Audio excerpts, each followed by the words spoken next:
Alors, je m'appelle Dana Vučković et je me spécialise en études françaises et je suis étudiante de deuxième cycle à Glendon et en ce moment, je travaille sur le mémoire.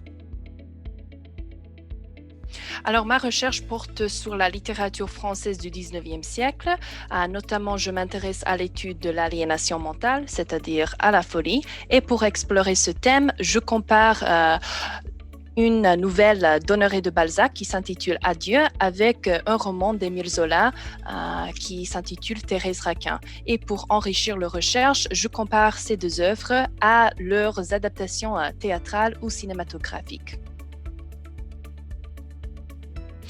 Alors, le sujet de la folie m'a toujours intéressée parce que c'est un thème sur lequel on a fait plein de recherches, mais sur lequel on n'a pas encore de réponse définitive.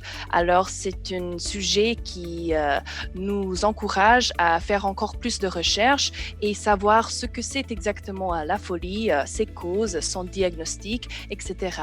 Et comme on parle un peu de la pandémie, on a certainement vu comment la pandémie a nui à la santé mentale des individus.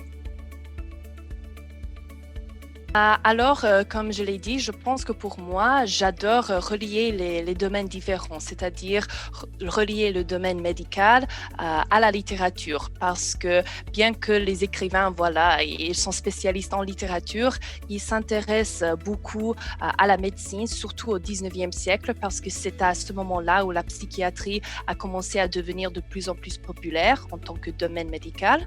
Alors, pour moi, je pense que c'est fascinant de remplir cet écart entre la médecine, la littérature et plus tard le cinéma, parce que comme je l'ai dit, je me concentre aussi sur les adaptations cinématographiques et aussi le théâtre.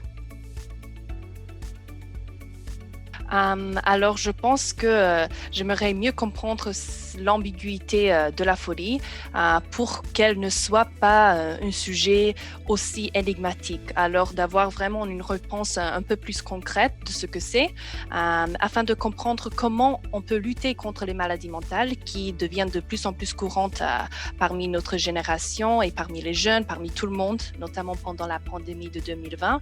Et si peut-être nous devons accepter à vivre avec cette maladie ou peut-être lutter contre elle et comment.